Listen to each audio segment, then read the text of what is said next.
What's up, y'all? It's your boy Michael. I just had an interview with Tom Ward. It was amazing. We talked about, my come up. We talked about the goals. We talked about a few fan questions.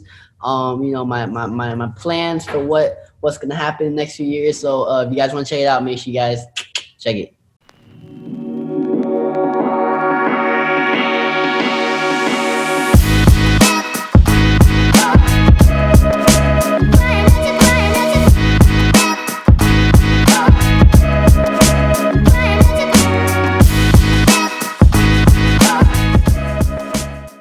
So guys, welcome to the Tom Ward Show, where I interview the biggest influencers in the world like David Dobrik, Emma Chamberlain, Addison Rae, and more. Make sure you check out the old videos. I drop them every Thursday, so make sure you subscribe. Right now, I am sitting with the great Michael Lee. Thank you, man. I appreciate you. How you doing? I'm doing great. It's kind of stressful, weird times right now, with the whole TikTok stuff going on again. But other than that, I'm just kind of grinding and just trying to stay focused and, doing what I love. So what's the latest with TikTok? Guys, we're filming this on Thursday. What's today? Friday the 18th. And Today I just heard that they're going to stop downloads of the app starting this weekend. But has there been any news since then? I honestly found out this morning. So that's all I know is that they're gonna possibly stop this by Sunday. It's kind of nerve-wracking, but I guess we're just gonna have to find out and see what happens.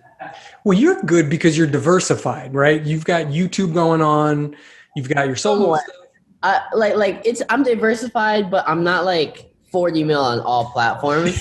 So it's still a large loss for me. But I'm just trying to make it work right now. And just trying to really focus my attention onto YouTube mainly. And just kind of growing my shows on there.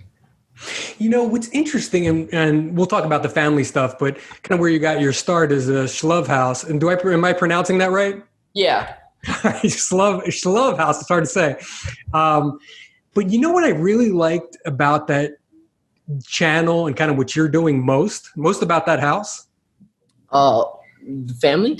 No white people.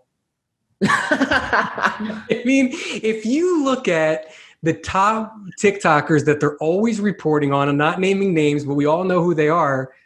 They're all white. They're all good looking. They're all in bikinis on Instagram, or this dude showing off their abs on Instagram, and not a lot of color in those Instagram posts. Yeah, I mean, I don't even, it just naturally just, I've always kind of been cool with like every type of person, I guess, in a sense. I've just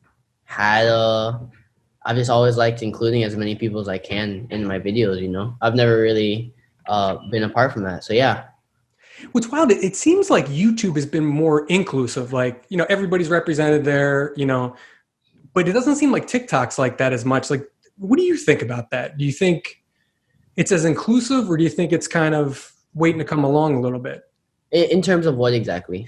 In just terms of kind of, if you look at those top TikTokers, who's represented, there's not a lot of different, groups represented when you look at the top TikTokers, or when you go to like the T channels and stuff, that's all they're reporting on is basically white kids, and that's...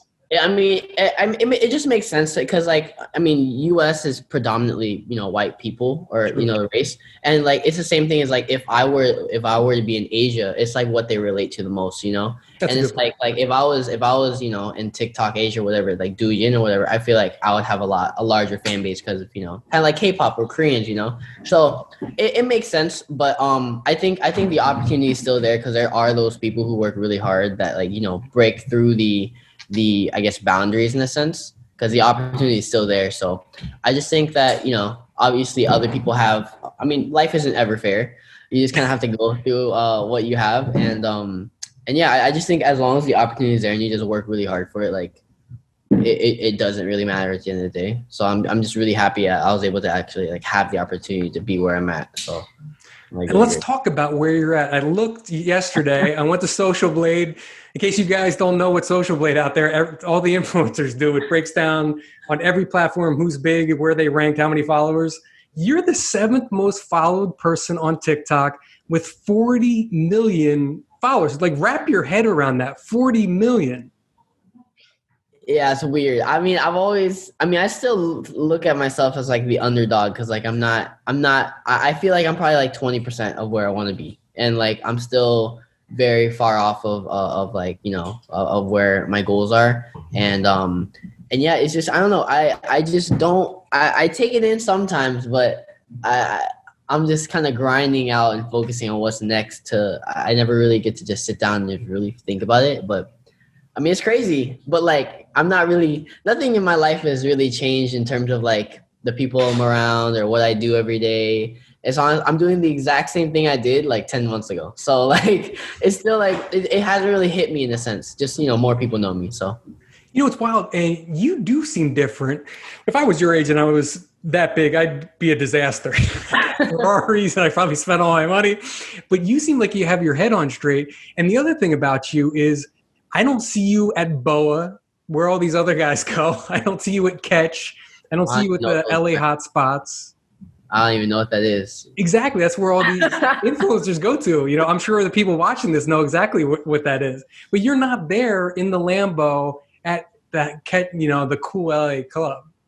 Yeah. Oh, yeah. No, yeah. I've never, even in high school, like I never was kind of like a party person. I was always kind of like more of a homebody, kind of just like, I like having genuine relationships and just, my circle's my circle. I keep it cool. I can have like a game night, movie night with them, hang out with them.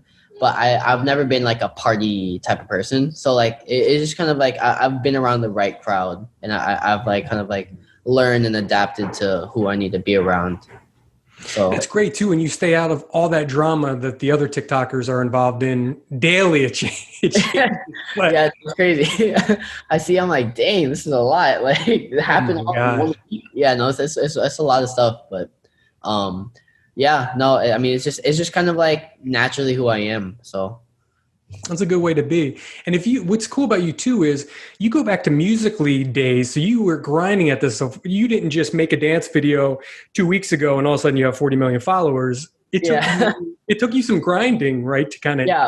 Oh yeah. 1000%. That's where I got a lot of like my work ethic from, because like it's never just happened overnight. Like people can see it and be like, dude, you gained this much following in like this amount of time. But like, I've been doing this for 5 years. Like since 2015, like just doing Musical.ly. I was one of the first Instagram dancers.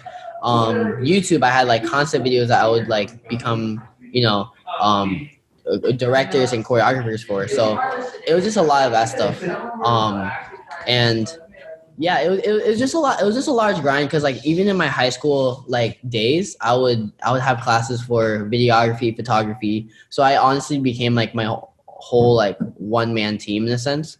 And yeah, I just kind of like tried continuing with my craft and perfecting it. And like fast forward 5 years later, like I finally, it's paying off now, and I just want to keep going and like not lose the opportunity. What was the growth like? Because and we'll talk about kind of how you exploded, but that was in 2019, right? So talk about the growth from when you started till then. I mean, what were the followers like? What were the big things to you that happened along the way? So in Musical.ly, that first year, I blew up from doing this tudding challenge, which was like basically doing shapes with your hands, dancing with them, right? That's cool. And I got big off of that on YouTube because I made a tutorial for it, and it blew up onto Musical.ly. And I think I gained like 200,000 followers on Musical.ly and like around 150,000 on Instagram. And that's what started off my career with just being like, one of the big dancers. And it did this, and then it stopped, plateaued. And then from that year on to 2018, it started doing this. Oh, no way. Yeah. So like I shot up to like 250, and then 3 years later, I was at like 210. So I started losing followers, but I was grinding consistently. I was just like, why is this not working? And I figured out now that it was the algorithm of like Instagram, like the way that you post and only 5% of your followers can see that post, the way that you have to pay advertising to get yourself known out there rather than, like just organically. And it was just impossible to grow. And then once I started working with other companies and I started building my income through brand deals and stuff like that. I put that money into apps, so I was able to actually double my following by the end of like 2019 or the beginning of 2019. That's when my following went to 400,000, and then I just obviously continue grinding with dance videos. I was like teaching as a choreographer, teaching dance classes, and then by 2019 September, that's when TikTok hit, and then everything just changed from there. Well, before that, going back, TikTok now is basically a dance app. I mean, that's kind Yeah, of what it yeah. turned into. But back then, when you were doing it, it was more lip syncy kind of stuff, right? It was, yeah, honest. It was cringy. It was not, musically and TikTok. It did not have the name of what it is now. It was a lot of just young kids, straight like just not really funny content or just kind of like weird content that I just didn't click with, and that's why I had it, but I never liked it because like that's all the content was on there. And like there was opportunity to grow on there, but just like what I was competing with content wise and what was expected on the app compared to now is so different that it was just like it didn't resonate with me. And then once September hit, that's when I started seeing other influencers like on the app kind of like do things that I could relate to, which was like dance videos. And then that first week I hopped on, I grew like 1 million followers. So that just hit me. Was your first video to hit was the Hey Julie one? That was actually but that was actually the year before. That was like early to 2019. Okay. I didn't even know it popped off. I just remember I still had Musically and just posted my dance videos on from Instagram to Musically, and yeah, it popped off. And then a month later, after it popped off, my little sister Tiffany, she was like, "Hey, your video went viral?" And I was like, "Huh? Really?" I looked. Yeah, I don't even remember how many millions of views it had. But I was just like, "Whoa, this is kind of crazy." Okay, I was just gaining because I remember I had like 300,000, and I think from that I gained like 600,000, up to 600,000 followers, and I was like, "Okay, cool." But I never took it seriously, so I was just like, "What can I do? I'm not making money off of Musically, or TikTok." So, it was kind of like a whatever thing still until like the end of 2019 of when I started to really take it seriously. Was Roxanne another big one for you? Yeah, Roxanne. It was crazy. It was a song promo for me. I was the first person to make a video to it, and I helped him out to like post it on TikTok, and like I made the dance. I posted it, and then literally days later, it just went insane. So talk about that, because now we all understand the power of TikTokers to blow up a song. Everyone gets it. Now record companies are involved and it's a business. But then did you know the artist, and what made you pick that song? How did that come about? With Roxanne? Yeah.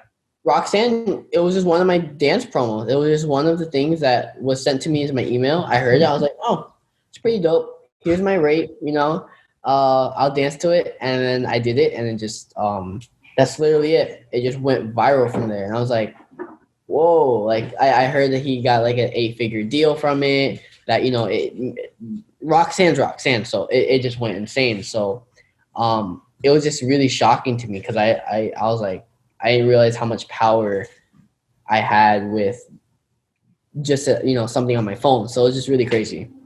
Well, it's cool. I'm sure you want to you wish you could renegotiate the deal at this point, right? Oh yeah, 1,000%. But it's good. It's good you got paid on it, because I've interviewed every big TikToker, and the Hype House guys told me that was in the beginning.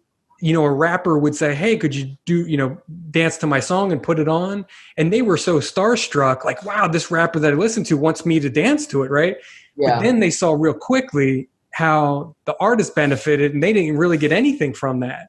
Yeah, so then they started turning rappers away from the house. They won't collab, unless it's mutually beneficial. It sounds like you spotted that early if you were negotiating deals for music, right? It depends. Like if it's just like an artist reaching out to be like, hey, like, can you do my song? I mean, they always do that. But for me, it's like it has to make sense, So like even if we were to link up in person, that does benefit, not financially, but like there's different types of value. So for me, like me working with artists or them collaborating on my channel where we can make content, that's valuable to me rather than just a quick buck. So it's just different things of how I see it. And yeah, it just has to make sense for sure. When you break down, because Forbes placed you in the top 10 highest earning TikTokers, I think it was 1.2 million. So congratulations on that. Thank you. So the question was like, if you were on the money you make just on TikTok, just on that platform, how does it break down brand deals versus, because really you only get paid from brand deals, right? Or, doing a song or something. Is that the only two, avenues you have for making money on TikTok? Yeah, pretty much. It's those two, and then now there's the creator fund, which is based off of like views and stuff. But majority of how everything happened was definitely brand deals, and then second after that were like music promos. Oh, okay. And also, if you break down the 1.2 million, I don't know if that's a real number, that's high or low, but you take all your money, right, and you put it in a pile. What percentage, where does it all come from? Is 50% brand deals? Like And 70% brand deals, 30% like promos from labels, and then or I guess that around that, and then maybe like if I guess 60%, 30%, and then 10% from like anything else, which is like lives or the creator fund now. So it's kind of just all like allocating now differently, but it's a majority brand deals for sure. how about YouTube? I guess that would apply, right? Brand deals on there too, right? Yeah, well, I mean, YouTube is more views for me actually. Brand deals I haven't really focused on because I see the value higher because I'm growing so fast on YouTube. So I'm kind of steering away from brand deals right now until I grow a lot bigger. To kind of like back what I feel like my value is on the channel. But majority is from views and from like AdSense of like the ads and stuff. Oh, okay. Yeah. Well, let's talk about YouTube and let's talk about the fam. Let's talk about the family. So everybody's in the mix. So you got mom. She's got 3 million followers on TikTok. Tiffany, you can't see, guys, but Tiffany is on here somewhere. She's on here. But Tiffany, 1.2 million on TikTok. Jonathan straight up kills it. He doesn't have a TikTok, does he? We lost his account to FTC because of like him being too young. He had 9 million followers on there. It's funny because I was just looking this morning. I'm like, why can't I find an account for Jonathan? So he had 9 million followers? Yeah, and they banned him, I think, like just a week ago. But he's a kid. Yeah, it's because of the FTC. I guess regulations of like not being able to, in a sense, own an account. And even though we managed it and fully owned it, because it was like it was his account, like of an entity, they like didn't allow that and stuff. So like apparently you have to, like, if you have a kid like that's under 13, you have to be like, in a sense, an account with them. So if it was like me and Jonathan and it was our account, it would be fine. But because it was just his, they had to, like, it was like regulations and stuff like that. That sucks because it's funny. I interview big influencers all the time, and my wife is not part of this world. She always goes like, "Who are you interviewing tomorrow?" I go, "So and so," and she goes, "I don't even know who that is. Who cares?" But I said, "I'm interviewing Michael Lee tomorrow," and she goes, "Wait, that's the one with the cute little brother, right? I love their escalator videos." She was all over it. She knew exactly who you guys were. That's amazing. And it's a shame that, what did that do for you, losing his TikTok? I mean, financially, was that a hit?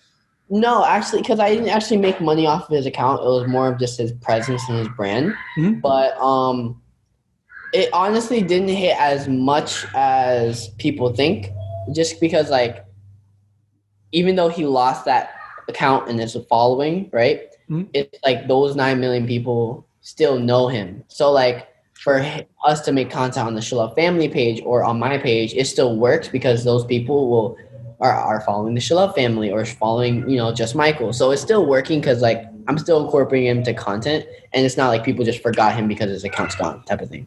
Yeah.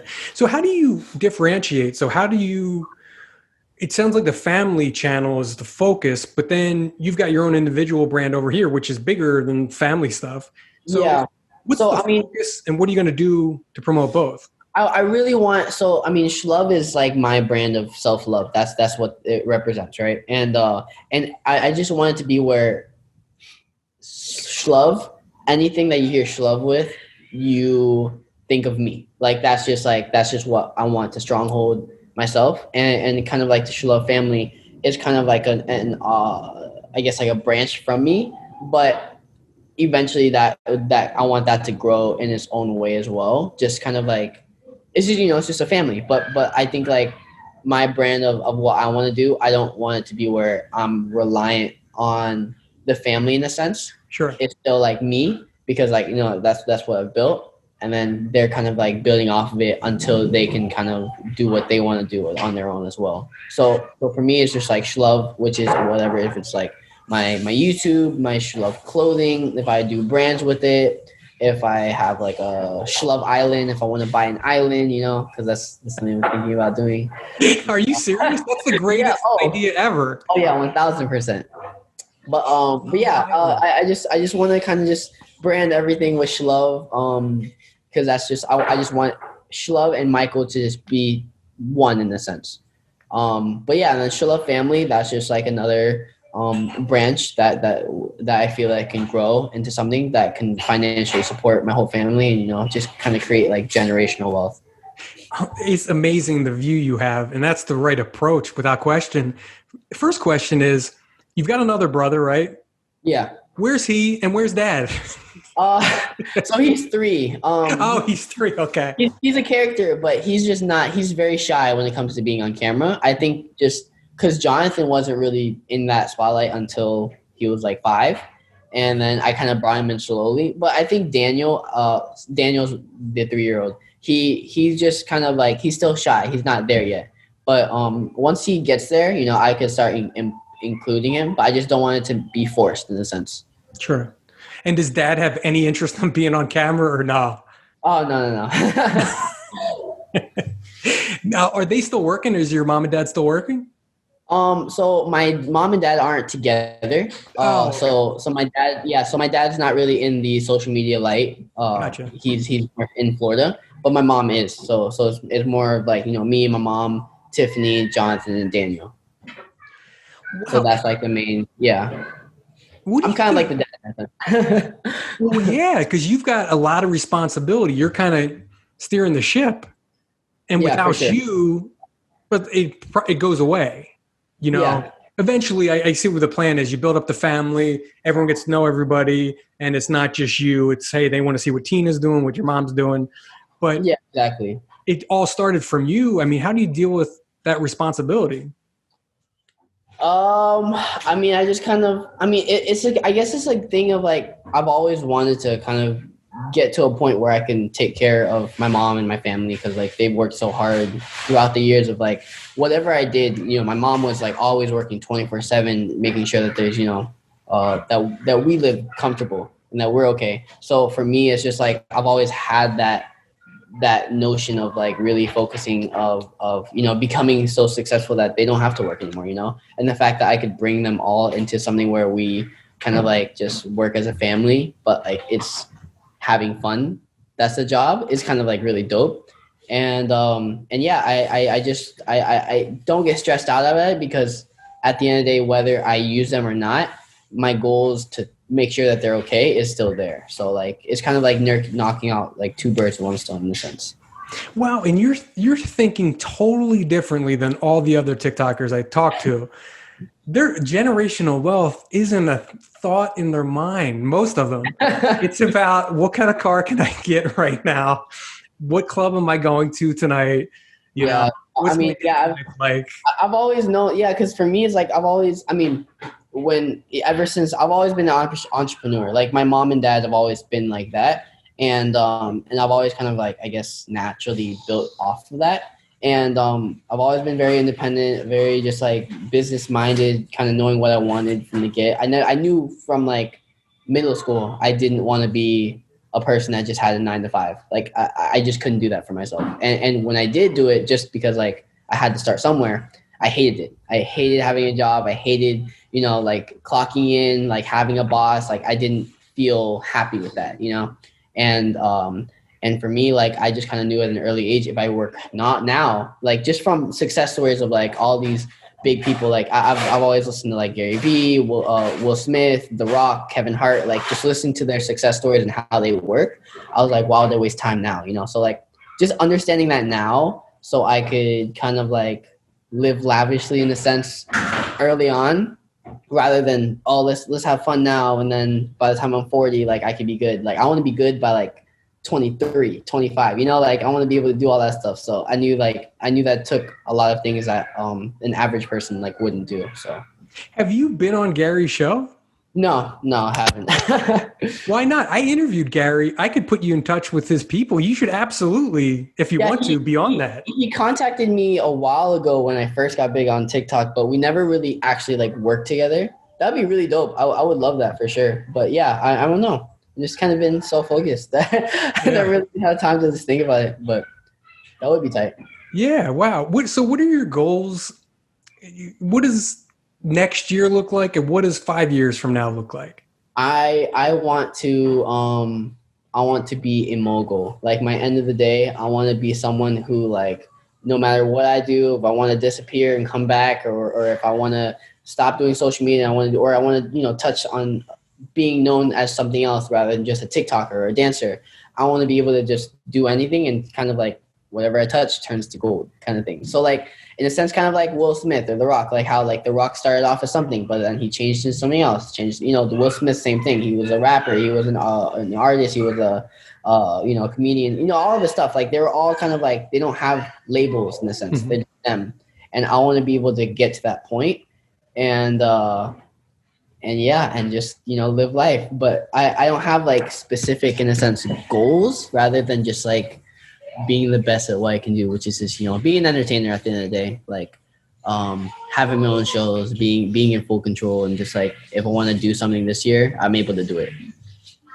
It seems like the typical model what TikTokers are doing now, it seems like the first thing they go to is like the Jake Paul model, where I blew up, I get how all this works, I can get anybody and blow them up. Just because my following, I just have to tell them, hey, check out Bob over here, and everybody's going to check out Bob, and it'll get verified, everything.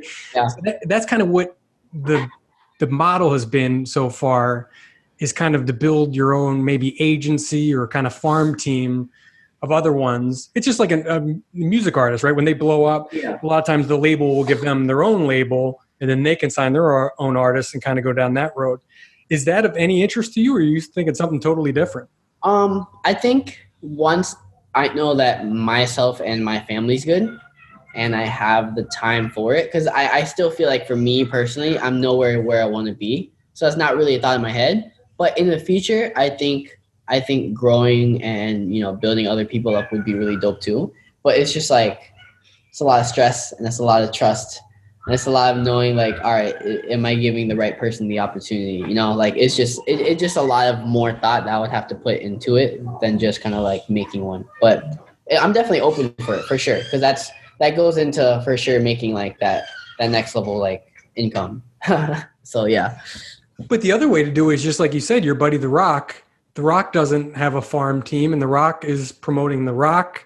And he's got his brands, but now it's across different lines. He's got an Under Armour line. He's the biggest movie star in the world. He's got a tequila. He's kind of got a whole brand around him. Is that more what you're thinking about? Yeah, 1,000%. For sure. Yeah, I would love that. That would be amazing. How do you pick brand deals now? Are you, so at this point, knowing your longer term goals, are you more strategic on who you choose to work with? Now it's getting to the point where the brand deals and collaborations are getting more serious. So it's definitely getting somewhere where like I have to be more specific. And it's not even the brands itself. It's more of like, if I work with this brand, what can't I do now? And it's like, because I mean, my brand and my family's brand is so like open to being able to work with every single type of brand. Obviously, other than the bad ones, but majority of the brands aren't that, like that. And yeah, it's just kind of like, if I can work with this brand, that means I won't be able to work with this brand. And that's kind of like the troubleshooting I'm having right now of how like I want to move forward. Because if I work with the company and then another company that's quote unquote a competition with that company, it could cause problems if I really want to, if I feel passionate about this other company, so it's just kind of like navigating and knowing what my rights are in the things that I do. I think it's the perception a lot of times that TikTokers, they're young, they want money. So, I mean, some are like that, right? How many people do you see on Instagram promoting Sugar Bear Hair or the latest energy drink that no one's heard of or whatever? They're just cashing in. Yeah. Seems like you're playing more chess rather than checkers. You're thinking about. Oh, yeah, 1000%. Yeah, I mean, I have to, just like because like I wanna be able to be like the top 0.01% of the people in the world. Like I genuinely, I have like a huge passion for what I do, and I feel like if I work harder and I work smarter, then I can be able to pull off and be able to do the things that other people can't. Well, I have no doubt you'll succeed. I mean, you're definitely on the right path, man. Thank you. What's next content-wise? So family stuff and solo stuff. What can we expect? So my main focus right now is definitely the YouTube side. I want to be able to be, I'm starting multiple series on my own YouTube channel. I'm doing a Shluv gaming, which is my gaming content. Shluv vlogs, which is like my challenges and of like doing stuff like, whether like the next video I'm doing, which is still a secret, but I'm doing it anyways in the week or a few weeks, is I'm building like a giant Lego house out of Legos, and then like so like the YouTuber stuff, like the crazy stuff that people don't expect, but just I'm going into that. I'm doing a cooking show, which is called Shluv My Taste. I'm doing that with like it's in a sense like a podcast / like cooking show / like mukbang, which I'll kind of feature like artists or like large influencers, and then my pranks with my little brother, and then my brother's channel will be his own content with the family majority of, and then just kind of growing his channel as well. So will there be a family channel, meaning it's you, your brother, your sister, your mom? Will that be like a separate thing, or will that bleed over to Jonathan's channel? The thing is, it kind of all bleeds together. So having a Shluv family channel would kind of defeat the purpose of having my channel and Jonathan's channel, because we're in all of it still. I'm still majority of mine, but I use Jonathan a lot in my videos as well as my family. And Jonathan's videos is basically the whole Shluv family, because it's just like, that's just what works. So having another thing, I think, would just take on too much. That wouldn't really make sense. So it's going to be mainly my channel and Jonathan's channel, which is Shluv family is just involved in everything.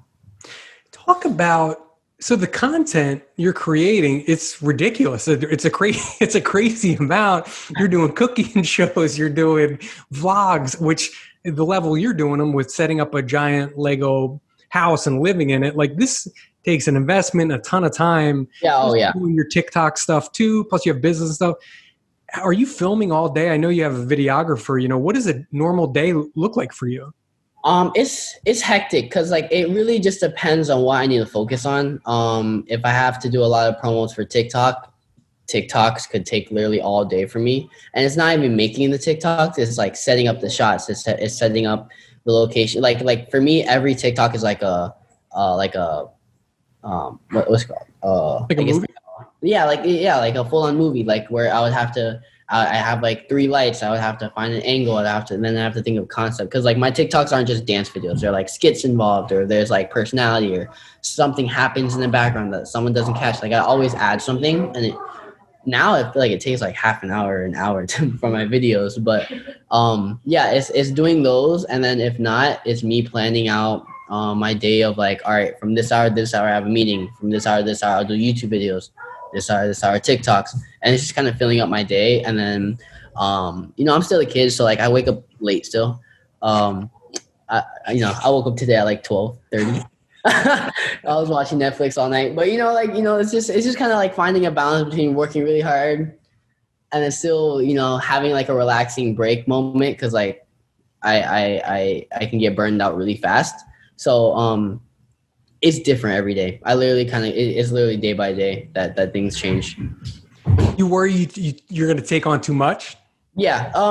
I felt like I was at a point like a few months ago, because I was helping out a lot of people that I was just kind of doing it for in a sense, like no reason. And I was just kind of spreading myself too thin, and I just was getting stressed out because I had too many people relying on me at the time. And now that it's just really my, like the people I truly care about, my family, myself, and really focusing on where my heart lies, like I think it's making things a lot easier. In terms of like my stress levels or whatever, like it's not as bad as it was before. That's good because YouTuber burnout's a real thing. Oh, yeah. Especially if the vloggers have it the worst. Every day Yeah. you need a new video. Like I watched this thing on Casey Neistat. I watched some video about him, and I think he made 500 vlogs in a row without ever taking a day off. Like when he was starting, he's like, I'm going to be successful no matter what. And to do that, I've got to film a vlog every day. And that's it. And that's what I'm going to do. Yeah, no, it's kind of like that for me, but not just with one thing. It's like multiple things. So like definitely having those random days or random moments in the day where I just don't want to do anything, or if I want to just kind of like be lazy, like I'll just kind of like take it upon myself where, yeah, it's kind of just how I feel. It's kind of random, and I wish like it wasn't as random, but like if I don't feel it, I just can't do something. Like it's really weird. Like some days, and it's crazy to think like, oh yeah, TikTok's so easy. Like some days if I don't have the energy to make a TikTok, like it just won't work, which is really weird to say. And it sounds really bad, but like, I don't know. It's hard to explain. Like if I feel it, some days I can make 8, and then some days I can make 1 and I feel drained. I don't know. It's just kind of different, but yeah, it's really just based off of how I feel and like, like how much I really take care of myself and stuff. And I get it because I think it was David Dobrik, and I was talking about his Vine days. And he said, he goes, people think it's so easy to film a 6-second or an 8-second video. He goes, but that's the hardest, because he says every video has to have a beginning, a middle, and an end. And especially if it's a prank one or something. So you've got to set it up, and then you've got to deliver kind of the punchline or the reveal, and you've got to do it all in 10 seconds or whatever. He goes, that's hard. And you can't just bang those out all day. I mean, it takes a while to think of the idea and to put it together. Yeah, exactly. Yeah, it's not just like one shot and you're done. Like unless you're like a freaking like Kim Kardashian, someone who's like that's all you need. You're the viral factor. But like for me, for content creators, you need a viral factor in the video at all times, whether it's you or whether it's another person, whether it's something that happens. Like it's a lot that goes into the videos that make it entertaining. What's the viral factor? What do you mean by that? Things that typically don't happen. Things that either it's visually appealing, if it's something that's in sync, if someone trips, if it's something that's really funny, like those are viral factors that just make a video either be a regular video or a video that's really entertaining. It's always something that's like that is not just, it just doesn't happen typically, So like dancing on the escalator with my little brother. When do you ever see someone with a miniature you looking exactly like, dancing exactly like on an escalator in front of a whole bunch of people? Like it's because it's kind of like so many different viral factors in that specific video. But like every video, you can just think of it like what's the breakdown of it basically. Where does dancing fit in now with all this other stuff going on? That's kind of the core of what. Not you're more now, but when you started, you were the dancer, and you're a badass dancer. Thank you.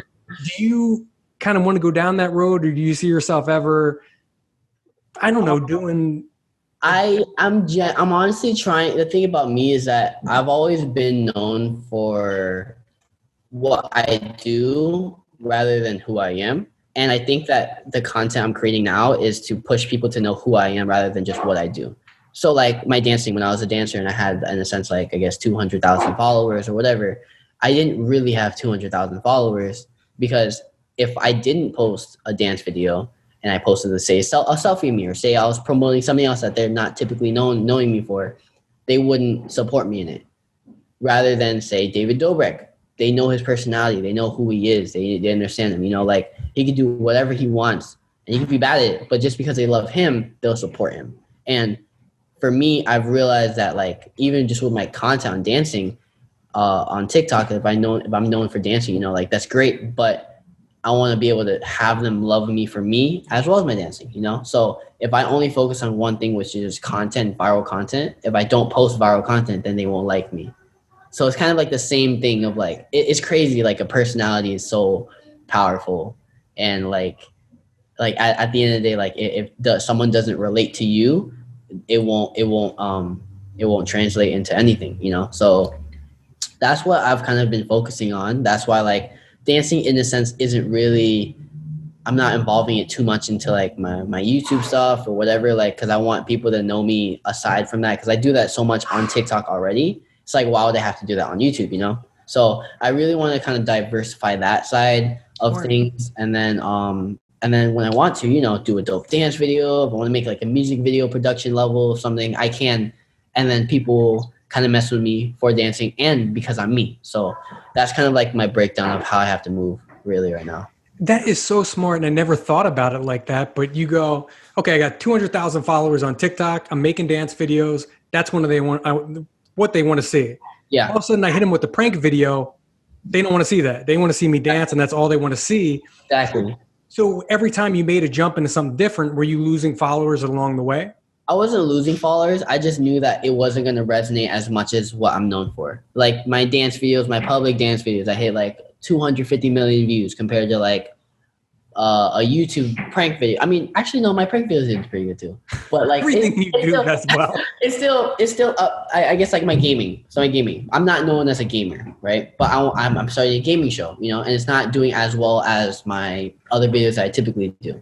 But because I'm doing that, just breaking the ice with it, as I continue doing it, I'll be able to kind of be that unlabeled person where I can do anything. So it's just kind of like a knowing what works, but also like long term. Because short term, if I do a gaming video, or if I do something that I'm not known for, people are just gonna be like, "What are you doing?" But a year from now, once I have like 100 gaming videos, I'm gonna have an audience built up for that as well, and then just for me, and then for, you know, like just different avenues. And then once they're able to say they love me for this, and they see that I have other types of content, and they kind of spread to that, that's just gonna overall be like, wow, he can do this, and that. I like Michael. It's not just, oh, I like his gaming, or I like his dancing. It's kind of like overall. So that's kind of like the thing I'm really trying to build right now. I'll tell you what, this has been fascinating. I hope it's fascinating to everybody watching, but just the mindset of that is pretty incredible to know. You really do think long term to go, it's easy to go, shit, I posted 2 gaming videos, they hated them, out the window. Let's go back to prank videos or whatever it is. But I need 50 gaming videos for people to see kind of how I inject my personality into it and kind of what I do with it. And then the audience will be there. So do you not get worried with the day-to-day numbers? And I still do, in a sense, in terms of like, if it does really bad, like it's because it's always a thing of knowing what works for you and what can work for you. So like, you know, if it does really bad, then I'll be like, you know, like I can't force something that just doesn't work for me. Yeah. But also at the same time, it's like, if I see potential in something and I can do better at it, and, you know, I could see it growing in the future, then I'll for sure go for it. You know, even if the instant return isn't there, you know? So, I just think it's just like it's a give or take. And I want to just make sure that everything that I do kind of falls into that goal of like everything I touch turns to gold. I have to be known for being able to do so much of everything in a sense, you know? So, that's really what I'm aiming for right now for that. Well, what else? I think we talked about everything. We talked about the family. We talked about your rise to success. We talked about your moguldom, how you're going to take over the world, be that 0.000001. What did we miss? You got merch coming out too, right? What else you promoting? I'm still working the kinks out with that, you know, trying to, obviously, because of rebranding, getting websites done and stuff like that. But I do have a merch drop coming, I believe, in like a month or so. That'll be like heavily promoting on YouTube, you know, all my socials and everything. And then other than that, I think that's pretty much it. Okay. Yeah. That'll be out. I mean, people can buy my merch now at shluvclothing.com. I think I'm also opening up shluv.me or shluv.com, in a few weeks. So hopefully that'll be done as well. But, that's pretty much it. Okay. We'll put links up on screen in the description. So we'll send everybody there. Awesome. Let's go. Do you have some time to answer some fan questions? Yeah, of course. Okay, so it shouldn't be much longer. So we're gonna put this over on the podcast. So if you want to hear the fan questions, head over to the Tom Ward Show podcast on iTunes, Spotify, wherever you listen. But if you're just watching the video, guys, thank you so much, and make sure you subscribe.